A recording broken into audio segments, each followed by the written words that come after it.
नमस्कार दोस्तों। क्या आपने कभी शांति से बैठकर ये विचार किया है कि राजस्थान की इस तपती हुई स्वर्ण जैसी चमकती रेतीली धरा में आखिर ऐसा कौन सा चिम्बक छिपा है? ऐसा कौन सा अदृश्य जादू है जो देश और दुनिया के कोने कोने से लाखों लोगों को अपनी ओर खींच लाता है? सोचिए, भरी दोपहरी की धूप, पैरों के नीचे जलती हुई जमीन और मीलों लंबा रास्ता, फिर भी लाखों लोग नंगे पांव, चेहरे पर बिना किसी शिकन के, बिना थके घंटों तक सिर्फ एक ध्वज लेकर दौड़ते चले जाते हैं। उनके पैरों में छाले होते हैं मगर जुबान पर सिर्फ एक ही नाम होता है, जय श्री श्याम। आखिर क्यों कहा जाता है कि खाटू धाम की इस पवित्र यात्रा के दौरान अगर आपके हाथ में थामी हुई ध्वजा यानी आपका निशान जमीन से छू गया तो आपकी मीलों लंबी यात्रा क्षण भर में शून्य हो सकती है? क्या है उस रेशमी कपड़े का रहस्य जो हवा में लहराता है? और सबसे बड़ा प्रश्न, उस निशान पर लिखे उन 3 जादुई शब्दों में ऐसा क्या छिपा है जो आईसीयू में पड़े मरते हुए इंसान की सांसें लौटा सकता है और कंगाल को राजा बना सकता है? आज के इस वीडियो में हम केवल एक धार्मिक यात्रा की बात नहीं करेंगे। आज हम बात करेंगे उस दिव्य अनुभव की, उस आत्मिक रूपांतरण की जिसे दुनिया निशान यात्रा के नाम से जानती है। और सबसे महत्वपूर्ण बात, इस वीडियो के अंत तक हम आपको निशान उठाने की वो प्राचीन और गुप्त विधि, वो असली नियम और वो असली रहस्य बताएंगे जो आज के आधुनिक युग में 99% लोग नहीं जानते। भारत भूमि आदिकाल से ही ऋषियों, मुनियों और चमत्कारों की भूमि रही है। यहाँ पत्थर भी पूजे जाते हैं और नदियां भी मां मानी जाती हैं। लेकिन जब बात हारे के सहारे यानी कलयुग के अवतार बाबा खाटू श्याम की आती है तो वहां विज्ञान के सारे तर्क, सारी दलीलें खत्म हो जाती हैं और शेष बचती है तो सिर्फ अटूट आस्था। सीकर जिले का वो छोटा सा गांव खाटू, जो कभी नक्शे में मुश्किल से दिखता था, आज करोड़ों दुखी, हारे और सताए हुए लोगों की आखिरी उम्मीद का केंद्र बन चुका है। लेकिन इस भक्ति की राह आसान नहीं है। बाबा की कृपा पाने की सबसे कठिन और सबसे पवित्र अग्नि परीक्षा है निशान यात्रा। यूं तो खाटू धाम जाना, वहां की पवित्र मिट्टी को माथे से लगाना, बाबा की चौखट पर सिर झुकाकर दर्शन करना अपने आप में ही पुण्य का काम है। लेकिन जब कोई भक्त अपने घर से संकल्प लेकर विधिवत रूप से निशान उठाता है तो वो एक साधारण यात्री नहीं रह जाता। वो सिर्फ बाबा से मिलने नहीं जा रहा होता, बल्कि वो अपने जीवन के सारे दुख, अपनी तमाम असफलताएं, अपना डर और अपनी हार का बोझ अपने कंधों पर उठाकर बाबा के चरणों में सौंपने निकलता है। और इस वीडियो के अंत तक आप ये महसूस करेंगे कि क्यों कई लोगों के लिए बांस की लकड़ी पर बंधा ये छोटा सा निशान उनके पूरे जीवन की सबसे बड़ी ढाल और सुरक्षा कवच बन जाता है। चलिए, वर्तमान के शोर से दूर समय के चक्र को थोड़ा पीछे घुमाते हैं। हम चलते हैं द्वापर युग में, महाभारत के उस भीषण युद्ध की रणभूमि की ओर जहां से इस निशान यात्रा की नींव पड़ी। महाबली भीम के पौत्र और घटोत्कच के वीर पुत्र थे बर्बरीक, एक ऐसे योद्धा जिसका तेज सूर्य के समान था। बर्बरीक ने अपनी माता को वचन दिया था कि वो युद्ध तो देखेंगे लेकिन साथ उसका देंगे जो पक्ष हार रहा होगा। उनके पास भगवान शिव और अन्य देवताओं की तपस्या से प्राप्त 3 ऐसे बाण थे जो पूरी सृष्टि को पल भर में खत्म करने की शक्ति रखते थे। भगवान श्री कृष्ण जो त्रिकालदर्शी थे, वे जानते थे कि अगर बर्बरीक ने कौरवों का पक्ष ले लिया, क्योंकि उस समय कौरवों की हार निश्चित दिख रही थी, तो धर्म की स्थापना रुक जाएगी और पांडवों का विनाश निश्चित है। इस धर्म संकट को टालने के लिए लीलाधर श्री कृष्ण ने एक साधारण ब्राह्मण का वेश धारण किया और बर्बरीक के रास्ते में आ खड़े हुए। उन्होंने बर्बरीक की दानवीरता की परीक्षा लेते हुए उनसे उनका शीश दान में मांग लिया। कल्पना कीजिए उस पल की, एक योद्धा जो युद्ध जीतने निकला हो, उससे उसका सिर मांग लिया जाए। लेकिन बर्बरीक तो महान दानी थे। बिना एक पल की देरी किए, बिना माथे पर शिकन लाए, उन्होंने अपनी तलवार निकाली और अपना शीश काटकर ब्राह्मण रूपी भगवान कृष्ण के चरणों में रख दिया। यही वो क्षण था जिसने इतिहास बदल दिया। भगवान श्री कृष्ण उनके इस बलिदान से इतने प्रसन्न हुए कि उन्होंने उस शीश को अमृत से सींचा और एक ऊंचे टीले पर स्थापित कर दिया ताकि बर्बरीक पूरा युद्ध देख सके। इसी महान बलिदान, इसी त्याग और इसी विजय के प्रतीक को आज हम निशान के रूप में बाबा को चढ़ाते हैं। वो ध्वज उस जीत का प्रतीक है जो बर्बरीक ने अपने शीश का दान देकर प्राप्त की थी। लेकिन कहानी यहां खत्म नहीं होती। बाबा का असली रहस्य तो कलयुग में तब शुरू हुआ जब उनका वो पावन शीश खाटू की मिट्टी से सदियों बाद बाहर निकला। भगवान कृष्ण ने बर्बरीक को वरदान दिया था कि कलयुग में तुम मेरे ही नाम श्याम से पूजे जाओगे और जो भक्त तुम्हारे दर पर आएगा उसकी झोली कभी खाली नहीं रहेगी। लोक कथाओं के अनुसार कलयुग में खाटू गांव में गाय थी जो रोज एक निश्चित स्थान पर जाकर खड़ी हो जाती थी और उसके थनों से अपने आप दूध की धारा बहने लगती थी। ग्वाले हैरान थे। जब उस स्थान की खुदाई की गई तो वहां से बाबा का वो दिव्य और तेजमय शीश प्रकट हुआ।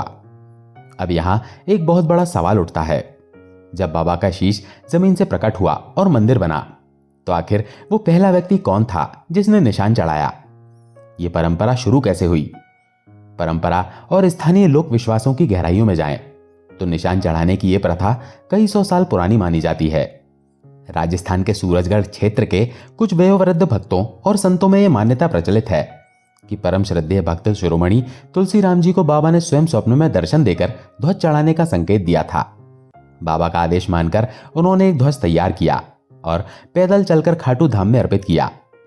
बस तभी से फागुन मेले में निशान चढ़ाने की यह परंपरा एक चिंगारी से आग की तरह फैलती चली गई और आज ये लाखों भक्तों के जीवन का हिस्सा बन गई है।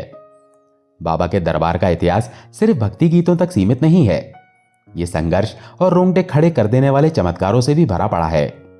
बात उस समय की है जब भारत पर अंग्रेजों का शासन था।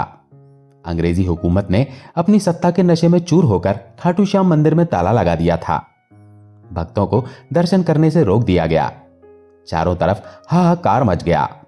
तब सूरजगढ़ के ही एक और महान भक्त मंगला राम जी आगे आए। उन्होंने अंग्रेजों की बंदूक और ताकत की परवाह नहीं की। वे मंदिर के मुख्य द्वार पर पहुंचे और बाबा श्याम का नाम लेकर अपनी जेब से एक मोरपंख निकाला। जैसे ही उन्होंने उस मोरपंख को ताले से स्पर्श कराया, एक जोरदार आवाज के साथ ताला अपने आप खुल गया और जमीन पर गिर पड़ा। अंग्रेज अधिकारी ये देखकर स्तब्ध रह गए। उसी ऐतिहासिक दिन से सूरजगढ़ के निशान को सबसे विशेष और पवित्र माना जाता है। आज भी मंदिर के मुख्य शिखर पर सबसे पहला निशान सूरजगढ़ का ही चढ़ाया जाता है। ये उस भक्त की जीत का प्रतीक है। जब आप बाजार से निशान खरीदते हैं तो क्या आपने कभी गौर किया है कि उस पर बने चित्रों और लिखे शब्दों का क्या मतलब है? आमतौर पर निशान नीला, केसरिया, सफेद, पीला या लाल रंग का होता है। ये चारों रंग बाबा के दरबार में शान से लहराते हैं। नीला रंग आकाश और व्यापकता का प्रतीक है, केसरिया त्याग और बलिदान का, तो लाल रंग शक्ति का। इन सबसे महत्वपूर्ण है उस ध्वज पर सुनहरे अक्षरों में लिखे 3 शब्द, मां सैव्यम पराजिता। क्या आपको पता है इसके पीछे कितना गहरा आध्यात्मिक रहस्य छिपा है? बहुत से लोग इसे सिर्फ एक संस्कृत का मंत्र समझकर अनदेखा कर देते हैं, लेकिन इसका अर्थ आपके रोंगटे खड़े कर देगा। मां का अर्थ है मैं, यानी भगवान श्याम। सेव्यम का अर्थ है सेवा करने योग्य या सेवा करता हूं। पराजिता का अर्थ है जो पराजित हो चुका है, जो हार चुका है। इस पूरे वाक्य का गहरा अर्थ निकलता है मैं यानी श्याम उनकी सेवा करता हूं जो दुनिया से हार चुके हैं, या हारे हुए लोगों के लिए मैं ही पूजने योग्य हूं। यही कारण है जब कोई भक्त अपने हाथ में निशान उठाता है तो वो महज एक बांस और कपड़े का झंडा नहीं उठा रहा होता।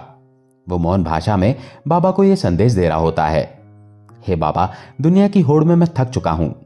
मेरे कंधों पर चिंताओं का बोझ है। अब मैं हार मानकर आपकी शरण में आया हूं। अब मेरा यह बोझ आप संभालिए। निशान के साथ बंधा हुआ नारियल, मोरपंख और पुष्पमाला इस भेंट को पूर्ण आहुति का रूप देते हैं। अब असली बात यहीं से शुरू होती है। बहुत से भक्त निशान के डंडे में एक छोटा सा रेशमी कपड़ा या कागज बांधते हैं, जिसमें वे अपनी गुप्त मनोकामना लिखते हैं। भक्त इसे सिर्फ निशान नहीं बल्कि अपनी किस्मत की चिट्ठी मानते हैं। उनका विश्वास है कि यह अर्जी सीधे बाबा के हाथों में पहुंचती है और इसे कोई बीच में नहीं रोक सकता। निशान यात्रा की वास्तविक शुरुआत होती है रिंगत से। रिंगत जंक्शन से खाटू धाम की दूरी लगभग 17 से 18 किलोमीटर है। सुनने में शायद ये दूरी बहुत कम लगे। आप सोचेंगे कि 17 किलोमीटर तो 3-4 घंटे में पूरे हो जाते हैं, लेकिन जब आप तपती सड़क पर नंगे पैर लाखों लोगों के भीड़ के धक्कों के बीच चलते हैं तो ये यात्रा शारीरिक परीक्षा से ज्यादा मानसिक परीक्षा बन जाती है। ये यात्रा आपकी आत्मा को शुद्ध कर देती है, आपके अहंकार को पसीने के रास्ते बाहर निकाल देती है। यात्रा शुरू करने से पहले भक्तों को वहां स्थित निशान भवन या किसी पवित्र स्थान पर जाना होता है। और अब हम आपको उन गुप्त और कठोर नियमों के बारे में विस्तार से बताते हैं। जिनके बारे में कहा जाता है कि अगर इनमें से एक भी टूट गया तो आपकी पूरी तपस्या भंग हो सकती है। पहला नियम, संकल्प की शक्ति।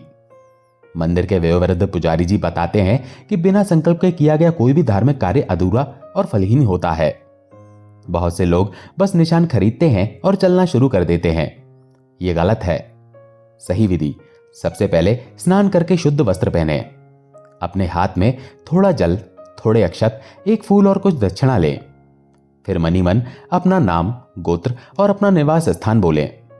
इसके बाद अपनी मनोकामना स्पष्ट शब्दों में बाबा से कहें और उस जल को जमीन पर छोड़ दें। फिर निशान को अपने माथे से लगाकर प्रणाम करें। अब आप यात्रा के लिए तैयार हैं। दूसरा नियम, रक्षा सूत्र और पारिवारिक बंधन। घर से निकलने से पहले या यात्रा शुरू करने से पहले अपने पूरे परिवार से उस निशान के डंडे पर कलावा बंधवाएं। मान्यता है कि ऐसा करने से बाबा की कृपा केवल आप पर नहीं बल्कि आपके पूरे खानदान, आपके बच्चों और आने वाली पीढ़ियों पर बनी रहती है। तीसरा और सबसे कठोर नियम, जमीन का स्पर्श वर्जित।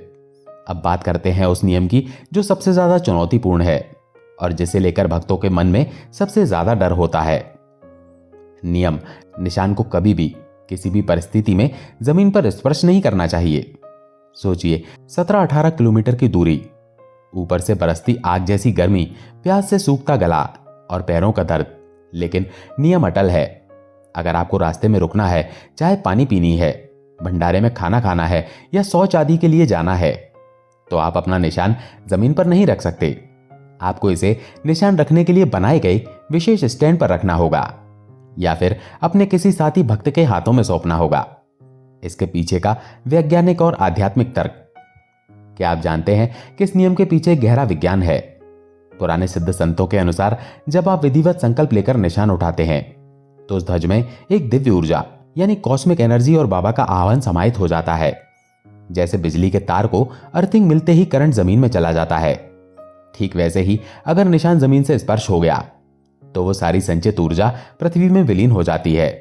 निशान खंडित माना जाता है और आपकी यात्रा का फल शून्य हो जाता है। इसलिए भक्त अपने निशान को इतनी सावधानी और ममता से उठाते हैं जैसे कोई मां अपने नवजात शिशु को संभाल रही हो।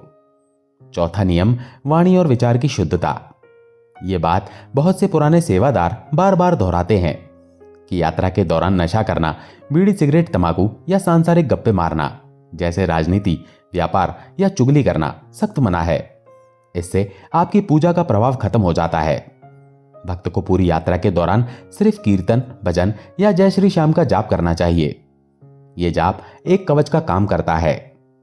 यात्रा के दौरान आपको सड़क के किनारे ऐसे अद्भुत दृश्य मिलेंगे जब आपकी आंखों में आंसू ला देंगे। आप देखेंगे कि कुछ भक्त दंडवत प्रणाम करते हुए खाटू जा रहे हैं। वे एक बार जमीन पर लेटते हैं, वहां निशान लगाते हैं, फिर उठते हैं और आगे बढ़ते हैं। जहां हमें पैदल चलने में 4 से 5 घंटे लगते हैं, उन्हें इस तरह पहुंचने में 5 से 7 दिन लग जाते हैं। उनके घुटने छिल जाते हैं, कोहनियों से खून रिसने लगता है, लेकिन उनके चेहरे पर एक अलग ही तेज होता है। सवाल उठता है, ये शक्ति आती कहां से है? भक्त कहते हैं, ये बाबा का वो रहस्यमय खिंचाव है जो चुंबक की तरह उन्हें खींचता है और दर्द का एहसास ही नहीं होने देता। रास्ते में आपको ऐसे जत्थे मिलेंगे जो पूरे रास्ते ढोल नगाड़ों के साथ नाचते गाते चलते हैं। वे कहते हैं कि जय श्री श्याम के उद्घोष में इतनी ताकत है कि ये शरीर को थकने ही नहीं देता। ये बाबा का वरदान है जो उनके शब्दों में ग्लूकोज से भी ज्यादा ऊर्जा भर देता है। जैसे ही आप खाटू धाम की सीमा में प्रवेश करते हैं और विशाल तोरण द्वार आपके सामने आता है तो एक चमत्कार होता है। आपकी सारी थकान, पैरों का दर्द, शरीर की टूटपन सब अचानक गायब हो जाता है। यहां भक्त ढोक लगाते हैं और फिर मंदिर तक की अंतिम 1-2 किलोमीटर की यात्रा शुरू होती है। भीड़ इतनी होती है कि पैर रखने की जगह नहीं होती, लेकिन श्याम के धक्के भी भक्तों को आशीर्वाद जैसे लगते हैं। जब आप रेंगती हुई भीड़ के साथ अंततः मंदिर परिसर के पास पहुंचते हैं तो वहां का नजारा अलौकिक होता है। वहां हजारों लाखों निशानों का एक विशाल ढेर लगा होता है। गर्भगृह में जाने से पहले एक निर्धारित स्थान पर आप अपना निशान बाबा के चरणों में समर्पित कर देते हैं। पुजारी जी कहते हैं, जैसे ही आपका निशान मंदिर प्रांगण में चढ़ता है, आपकी अर्जी, आपकी फाइल सीधे बाबा के दरबार में मंजूर हो जाती है। यहां एक बहुत ही रोचक और चौंकाने वाली बात है जो शायद आप नहीं जानते। क्या आपने कभी सोचा है कि हर साल चढ़ने वाले इन लाखों निशानों का बाद में क्या होता है? परंपरा के अनुसार कुछ निशानों को बाबा के श्री विग्रह को स्पर्श कराने के बाद भक्तों को वापस प्रसाद के रूप में दे दिया जाता है और बाकी निशानों के कपड़ों का उपयोग मंदिर के अन्य कार्यों या भक्तों के वितरण के लिए किया जाता है। अगर आपकी किस्मत अच्छी रही और मंदिर में चढ़ाया हुआ निशान या उसका कोई टुकड़ा आपको वापस प्रसाद के रूप में मिल जाए तो उसे साधारण कपड़ा समझने की भूल मत करना। उसे अपने घर की तिजोरी में, अपने घर की छत पर, बालकनी में या अपनी फैक्ट्री दुकान में लगाएं। पुराने लोग कहते हैं कि वो निशान नहीं बल्कि स्वयं बाबा का पहरा बन जाता है। जिस घर पर बाबा का निशान लहराता है वहां अकाल मृत्यु, बुरी नजर या आर्थिक तंगी कभी प्रवेश नहीं कर सकती। जब आप मंदिर के अंदर गर्भगृह में प्रवेश करते हैं और बाबा की उस मोहिनी मूर्त को देखते हैं तो एक सन्नाटा सा छा जाता है। बाबा की आंखों में देखते ही भक्त को एक अलग दुनिया का एहसास होता है। वहां की ऊर्जा इतनी शक्तिशाली होती है कि पत्थर दिल इंसान भी रो पड़ता है। पुजारी जी बताते हैं कि ये आंसू दुख के नहीं है, ये इस बात का संकेत है कि बाबा ने आपकी उपस्थिति दर्ज कर ली है। जब भक्त का अहंकार टूटता है तभी आंखों से गंगा बहती है। निशान यात्रा केवल एक शारीरिक कसरत नहीं है, ये चमत्कारों की एक जीती जाती श्रृंखला है। चलिए सुनते हैं उन भक्तों के असली अनुभव जिनके जीवन को इस यात्रा ने 360 डिग्री बदल दिया। दिल्ली के संजय जी एक मल्टीनेशनल कंपनी में अच्छे पद पर थे। अचानक मंदी आई और उन्हें नौकरी से निकाल दिया गया। घर में पत्नी और 2 बच्चे, सर पर होम लोन। 6 महीने बीत गए, सैकड़ों इंटरव्यू दिए, लेकिन कहीं बात नहीं बनी। डिप्रेशन इतना बढ़ गया कि वे आत्महत्या करने की सोचने लगे। फिर उनके एक मित्र ने उन्हें निशान उठाने की सलाह दी। संजय जी ने रोते हुए संकल्प लिया और नंगे पैर यात्रा की। यात्रा करके लौटने के अगले ही दिन उन्हें एक पुरानी कंपनी से कॉल आया जहां उन्होंने अप्लाई भी नहीं किया था। इंटरव्यू हुआ और उन्हें पिछली नौकरी से दुगनी सैलरी पर मैनेजर की पोस्ट मिली। आज वे कहते हैं वो कॉल एचआर का नहीं, बाबा श्याम का था। गुजरात की पूजा बेन के पति को एक झूठे और बहुत बड़े फ्रॉड केस में फंसा दिया गया था। सारे सबूत उनके खिलाफ थे। बड़े बड़े वकीलों ने हाथ खड़े कर दिए थे कि अब सजा पक्की है। पूजा बेन ने हार नहीं मानी। उन्होंने खाटू धाम की निशान यात्रा का कठिन संकल्प लिया। वे पूरे रास्ते रोती रहीं और अपने पति की रिहाई की भीख मांगती रहीं। यात्रा के तीसरे दिन जब कोर्ट में सुनवाई थी, अचानक केस में एक नया मोड़ आया। एक ऐसा सीसीटीवी फुटेज सामने आया जो पहले किसी ने देखा ही नहीं था, जिसने साबित कर दिया कि उनके पति निर्दोष थे। जज भी हैरान थे। उनके पति बाइज्जत बरी हुए। पंजाब की गुरप्रीत कौर की शादी को 10 साल हो चुके थे। घर में सब कुछ था, बस बच्चे की किलकारी नहीं थी। आईवीएफ से लेकर हर तरह का इलाज फेल हो चुका था। समाज के ताने उन्हें जीने नहीं दे रहे थे। उन्होंने और उनके पति ने फागुन मेले में निशान उठाया। दोनों ने मिलकर बाबा से प्रार्थना की। यात्रा से वापस आने के मात्र 3 महीने बाद मेडिकल साइंस जिसे संभव कह रहा था वो संभव हुआ। उन्हें गर्भधारण की खुशखबरी मिली। आज उनका बेटा 5 साल का है और वे उसे बाबा का प्रसाद मानती हैं। पुणे के अजय जी का घर टूटने की कगार पर था। उनकी पत्नी छोटी सी बात पर घर छोड़कर चली गई थी और तलाक का नोटिस भेज दिया था। अजय जी बहुत परेशान थे। वे अपना घर बचाना चाहते थे। उन्होंने निशान यात्रा की और बाबा से प्रार्थना की कि बाबा मेरा परिवार बिखरने से बचा लो। यात्रा पूरी करके जब वे अपने खाली घर लौटे तो दरवाजे पर घंटी बजी। बाहर उनकी पत्नी खड़ी थी। उन्होंने रोते हुए कहा कि उन्हें अपनी गलती का एहसास हुआ है और वे वापस आना चाहती हैं। ये कोई संयोग नहीं था, ये बाबा द्वारा मति फेरने का चमत्कार था। अब सवाल यह आता है कि निशान यात्रा और फागुन मेले का आपस में क्या गहरा संबंध है? क्यों हर साल होली के आसपास फागुन मास में ही लाखों भक्त निशान लेकर खातू दौड़ पड़ते हैं? इसका जवाब इतिहास के पन्नों में दर्ज है। जिस दिन बाबा का शीश श्याम कुंड से प्रकट हुआ था वो फागुन मास की शुक्ल पक्ष की एकादशी का दिन था और जिस दिन बर्बरीक ने शीश दान किया था वो फागुन की द्वादशी थी। इसीलिए ये पूरा महीना बाबा को समर्पित है। मेला 8 से 10 दिनों तक चलता है। इन दिनों में खाटू गांव की आबादी 20-30 हजार से बढ़कर 50 से 60 लाख हो जाती है। इतनी भारी भीड़, फिर भी कोई भगदड़ नहीं, कोई अव्यवस्था नहीं। ये बाबा का मैनेजमेंट है। कोई भी भक्त वहां भूखा नहीं सोता। जगह जगह भंडारे चलते रहते हैं। सबसे महत्वपूर्ण दिन होता है फूल डोल का, जब बाबा की फूलों से भव्य झांकी सजाई जाती है और सभी प्रमुख निशान एक साथ हवा में लहराए जाते हैं। पहले के जमाने में मेले में केवल कुछ हजार लोग आते थे। लोग बैलगाड़ियों और ऊंट गाड़ियों से आते थे, लेकिन आज सोशल मीडिया, यूट्यूब और टीवी चैनलों की वजह से पूरी दुनिया को खाटू की महिमा पता चल गई है। समय बदला पर परीक्षा नहीं। 50 साल पहले के भक्त और आज के भक्तों में एक बड़ा अंतर है। पहले रास्ते में कोई पक्की सड़क नहीं थी, पीने का पानी नहीं मिलता था, रात को खुले आसमान के नीचे सोना पड़ता था। भक्त अपने सिर पर निशान रखकर चलते थे। ढोल नगाड़े नहीं होते थे, बस मुंह से निकला जयकारा होता था। आज साधन बढ़ गए हैं, एसी बसें हैं, जगह जगह पानी के कैंप हैं, डीजे हैं, लेकिन असली परीक्षा आज भी वही है। क्या आपका विश्वास उतना ही मजबूत है? बाबा आज भी भक्त को परखते हैं, कभी पैरों में छाले देकर, कभी भीड़ में धक्का लगवाकर। वे देखते हैं कि क्या मेरा भक्त इन सब के बावजूद मुस्कुराते हुए मेरे पास आ सकता है। हमने संकल्प की बात की थी, लेकिन अगर अनजाने में कोई गलती हो जाए तो क्या करें? भक्तों के अनुभव बताते हैं कि निशान यात्रा में लापरवाही के परिणाम गंभीर हो सकते हैं। राजेश जी नाम के एक भक्त बताते हैं कि एक बार थकान के कारण उन्होंने अपना निशान जमीन पर टिका दिया था। उन्हें लगा बाबा तो दयालु हैं, क्या फर्क पड़ता है। लेकिन यात्रा से लौटने के बाद उनके अच्छे खासे चलते व्यापार में अचानक गिरावट आने लगी। उन्हें बाद में किसी संत ने बताया कि उनसे निशान खंडित होने की गलती हुई थी। अगर गलती से निशान जमीन पर छू जाए तो घबराएं नहीं, बाबा दयालु हैं, तुरंत निशान को उठाएं, उसे गंगा जल या शुद्ध जल से छींटे मारकर शुद्ध करें। वहीं पर धूप दीप जलाकर बाबा से क्षमा मांगे, पुनः संकल्प लें और यात्रा जारी रखें। मंदिर पहुंचकर पंडित जी को अपनी गलती बताएं और यथाशक्ति प्रायश्चित पूजा पाठ करवाएं। तो दोस्तों, खाटू श्याम जी की निशान यात्रा सिर्फ एक परंपरा नहीं है, ये आत्मा का परमात्मा से मिलन का एक उत्सव है।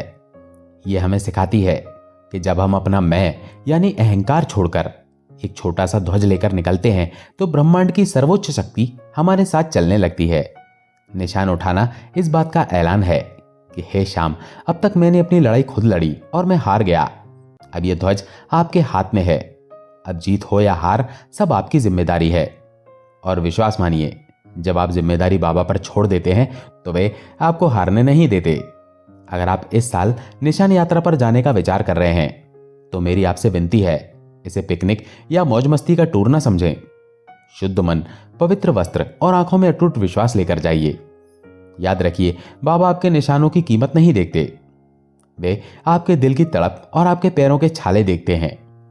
नियमों का कड़ाई से पालन करें, संकल्प पूरा करें और बाबा की असीम कृपा के भागी बने। उम्मीद है कि ये निशान यात्रा की संपूर्ण, विस्तृत और रहस्यमयी जानकारी आपके जीवन में नई रोशनी लाएगी। क्या आपने कभी रिंगा से खाटू तक की पैदल यात्रा की है? आपको रास्ते में क्या अनुभव हुआ? कमेंट्स में अपनी कहानी जरूर साझा करें। शायद आपकी कहानी किसी हारे हुए इंसान को नई उम्मीद दे दे। अगर आप पहली बार जा रहे हैं तो कमेंट्स में जय श्री श्याम लिखकर अपनी हाजिरी लगाएं।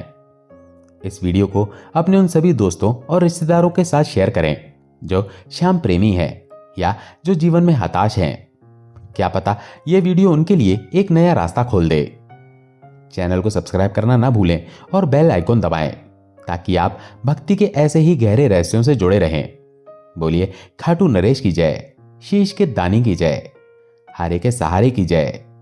जय श्री श्याम।